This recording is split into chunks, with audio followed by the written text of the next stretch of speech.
Oh, hey guys. I'm going to talk a little bit with you today about some of the fun stuff I got to work on with Dragon Trainer Tristana, namely her basic attack. So here we've got Tristana casting her basic attack by squeezing Wriggle a little bit, and he's breathing fire at Pantheon here. And we're going to talk about the fire specifically. So before I got started on this, the character animator had already done the animation that you're seeing here, where Tristana, is leaning over and she's like squeezing Wriggle, and Wriggle's, burping his mouth open and acting like fire spitting out. But there was no fire when I first started working on this, and I'm going to break down for you guys all the stuff that goes into creating that fire and how it all works.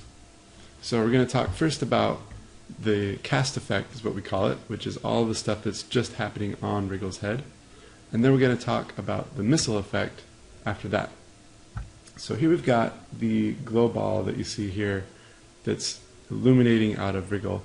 And if I rewind a little bit, you'll notice that the ball appears already pretty bright for what its maximum brightness becomes later. Only just one frame later does it reach its full brightness. So that means that it's basically popping on, like when you flip a switch and the light bulb just suddenly appears. It's not fading in gradually at all. And that gives it a sense of punch and power. And then gradually over time the light fades off, right? So I'll run through that again, and we'll look at it in full speed here. And you can see the light flashing, and if the frame rate picks it up, you can barely even make it out. At a full 60 frames per second, it looks really nice and poppy. No pun intended. Alright, let's see here. So we've got the outline there on it, and then here it is again in slow motion without the outline, so you can just see the light only lighting up.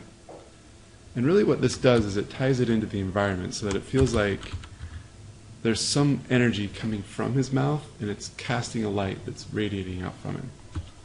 So next up we have to actually put something coming out of his mouth. So I did a little trick here, and you can see it animating over here on the side. And this is what we call a flipbook effect, where I actually go in and I animate all 16 of these frames, which you see lined up here on a sheet. And then the game reads this sheet here one frame at a time, and that's what it plays on these flat cards that are coming out of Wriggle's mouth. So let's play through that here a couple of times. So you can see these cards coming out, first with the outlines, and then without the outlines. I'll play it one more time. So you can see as these animations are playing that they're tinting over time as well. The color of the box is tinting along with the rest of the texture. That way it looks like it's burning off to this nice pinkish red color. I wanted to add touches of pink throughout the flame on all of Dragon Trainer Tristana's effects, so that was really fun. What I did was, when it was really hot, it was more of a yellow, and it had some of this pink subtle in the outer edges, and then as it burns off, it hits that more thoroughly pink color. So we're going to come back to flipbook usage in a little bit. So next up is the missile, and we start with this guy. Now you can see, if you look really closely, and it's kind of funny because as I was doing this tutorial I realized how subtle it is and how hard it is to see, that there's bits of this thing. It's right here, it's solid in this picture, but in game it's a little bit, like bits are like cut out of it. And I know it's really hard to see, but if I slow it way down you can see it. What it does is it adds just a little feeling of like energy in it, right? So how do we cut those little parts out? Well, I'll show you. If you look here, this is the same missile without anything cut out of it, right? This pretty much looks just like that. But then, if we take this texture here, and we combine it with this one, and then we get this thing. I'll show you in a sec. So we've got these balls. You can see the solid ones and then the subtle ones. It's the same texture here. And the texture is actually sliding sideways over the missile. You can see that there. So we call this multiplying textures together. So it multiplies whatever the transparency of one texture is with the transparency of another one, and whatever the color is of one with each other. So it's comparing the colors together and the transparency together to combine into this single image here. So the dots are only showing up in the places where the missile is at, right? But if you do that with not a dot texture, but kind of a cloudy, smoky texture like this, you get what you saw earlier, which is this missile with bits getting cut out of it. It's kind of a smoky pattern. It adds just that little bit of flavor to it. Honestly, looking at it now, I think I would have been better using that technique somewhere else. And on this, it was a little bit overkill, but whatever. It's cool to talk about. So next up, we've got the glow. And this really brings up the point of like how different things blend together. I've talked about this in some of my other breakdowns. If you guys enjoy learning from this one, I recommend seeing some of those other ones where I talk a little bit about additive versus alpha blending render modes and how one is like a spotlight and the other one's like a dark lens. This is the spotlight mode, and then as you saw earlier, this was more like a dark lens, right? It just is the color it is, whereas this actually looks like a light is shining. So it just adds that nice color depth to the missile as it's traveling along. So there it is without the outline. Next up, we got another flipbook. So you can see it here, animating on the side, and it's the same principle as what we saw before. It's just a flat card flying through the air that animates. I'm going to go and rewind a little bit here so we can see it. So this animation that we see in these 9 frames is looping and it's playing as it goes along. Sometimes flipbooks are 9 frames, sometimes they're 16 frames. It just depends on how much detail I want in the card and how large I'm willing to make my texture, right? So that card just flies through the air, and because these dots are moving backwards on here, it kind of looks like they're staying in place as the missile flies along. It just adds, again, another layer of that motion. So here's everything all together. You see we've got the flipbook card in the middle, and then you've got the red one here that's stretched out sideways, and then you've got the glow that's kind of ambiently glowing all around it, which feels like the whole thing is emitting light. Now, you might be asking, why did we stretch them out more sideways than lengthwise, especially on this red one? And the answer is, I basically wanted to fill it out sideways so it felt like a nice round, chubby sort of fireball as opposed to a sleek, linear kind of fireball. I wanted all the effects on Tristana to feel really bubbly and cutesy and cartoony, so even her fire is kind of cute, right? It's not going to be as sleek as you see in the image here, so that was just something I tweaked in the game. You can change the width of these cards on the fly. So you got all the cards flying together, and then I think I have them flying without the outlines. There you go. So that's what they look like there. Next up is the trail. Now the best way to explain trails, or ribbons as we sometimes call them in the industry, is imagine throwing a roll of toilet paper. So this toilet paper has an image printed on the roll, like each square has the same image printed on it over and over again, right? As you throw the roll, if you're able to hold on to the end of the paper, it's going to create this long ribbon through the air. And wherever the head of the toilet paper goes, the ribbon is going to kind of follow behind that. Well, that's exactly what happens with this missile. So here we've got this ribbon, and it's kind of got some zigzags in it.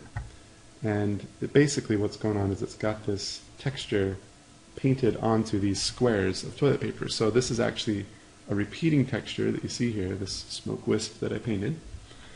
And the tiles, you can actually see some of the tiles. Here's one tile of toilet paper, and then there's another one. They're kind of zigzagging there at the beginning, and then they kind of even out a little bit, but they have a little bit of noise to them back and forth and back and forth.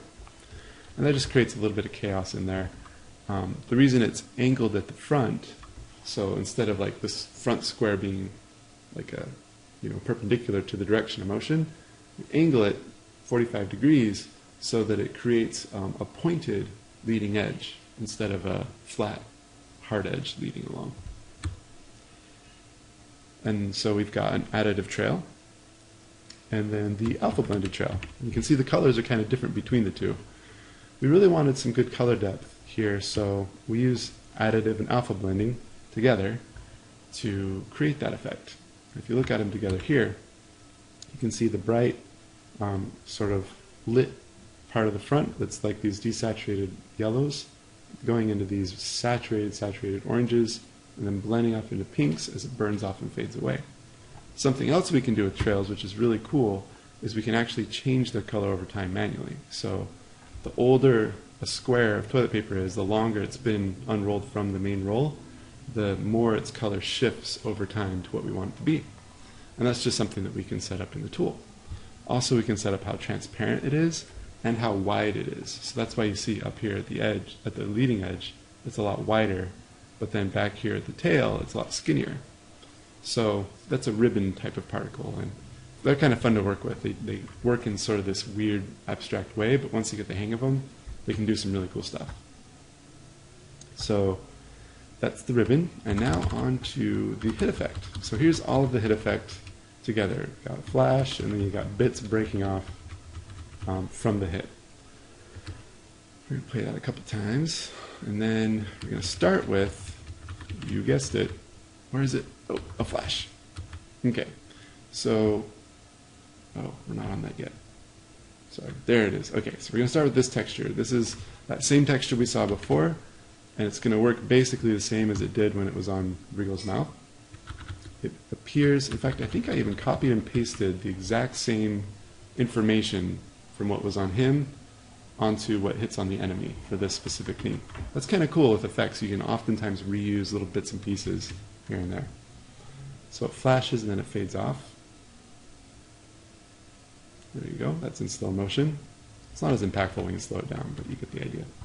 So this texture was kind of fun. I painted some kind of chaotic, fiery shapes in it and left some little gaps and holes and made it feel kind of, you know, randomized, like it's a three-dimensional cloud that's happening, so that when it hits, all it really is just a card that's scaling up, and I randomly rotate it so that, you know, it can feel a little different every time, so it's not always popping on with the same orientation. But you can see that it's scaling up and changing color over time, from those yellows to the pinks, kind of the orangish, salmon-y kind of pink, actually, and then it fades off really gradually. And we'll play that through at normal speed. Actually, this is still slow motion. It's not quite normal speed. And then here it is without the outline. And it's funny because your eye wants to believe that the cloud is moving in a very unique, sort of like flowy kind of way, but a lot of times we can get away with things like this as effects artists where we're not really animating the fire at all. We're just, because the texture itself was painted with a lot of depth in it, simply scaling it up, it doesn't feel like a decal, it doesn't feel like a static image just scaling up towards you. It can feel kind of nice. And then we got the flash, and the important thing to note on this guy is the difference of how it moves, right? It starts really, really big and really, really bright from the very first frame that it comes on. It goes from off to on, right? Man, that thing's right up in your face. And then it scales way down, and then it scales up slowly as it burns off. And that just creates some variety in motion, right? When an explosion happens, it's a little chaotic. Things are moving here and there, things are growing, things are shrinking, and if you just have everything growing evenly at the same time, your explosion's going to feel a little lackluster. So I like to throw a little bit of spice in there, like that. There you go. Even in slow motion, you can kind of see the variety of motion. All right, and of course, because the attack came from the dragon's mouth, we wanted to add a little bit of flavor of bits shooting off behind. And you can see each one of these bits has a little outline there. It's kind of pixelated.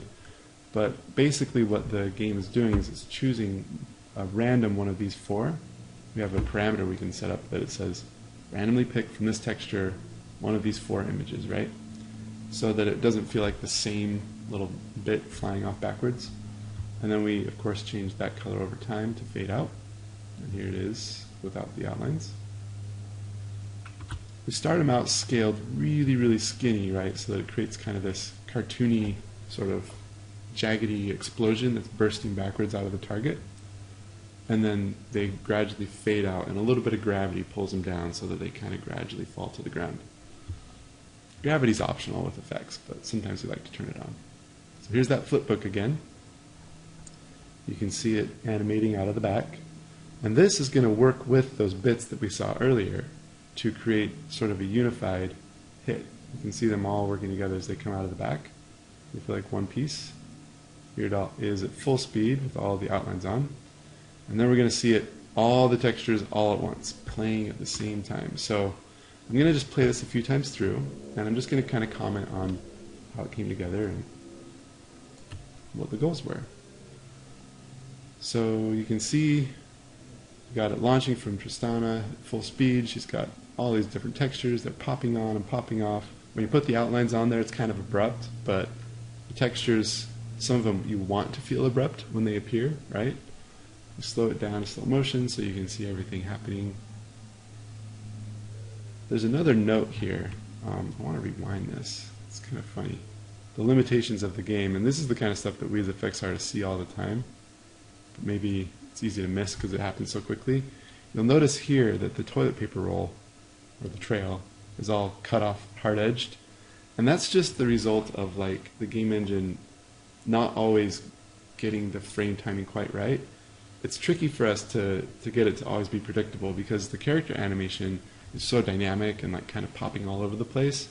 If you're playing the game, your computer kind of spazzes out a little bit and it skips a frame, weird stuff can happen with the trails and that kind of thing. And that's exactly what happened when I was recording this footage from in the game. So yeah, we've got the fire happening. We've got touches of pink, we've got cuteness going on. We've got the nice cartoony feeling, which is a good vibe for the Dragon Trainer line. We've used all these different textures to combine them together to create the effect that we're looking for. And the end result is pretty fun and playful. Not every effect has the same tone. That's the beauty of being an effects artist. One day you're working on something crazy and grim, and the next day you're working on something super cutesy. But this was definitely a lot of fun to work on, and this was just the basic attack, right? There's all kinds of other abilities that she has as well that we put just as much or more effort into to make sure it feels good and feels nice when you're playing her and blasting your enemies with fireball loogies, so to speak. So there you have it. There's Dragon Trainer Tristana's auto attack. If you like this video, feel free to check out the other tutorials where I talk about various breakdowns and how to animate in 2D and create these sprite sheets that you see over here. This kind of stuff is a lot of fun to make. I really enjoy it, and I hope you guys learned something.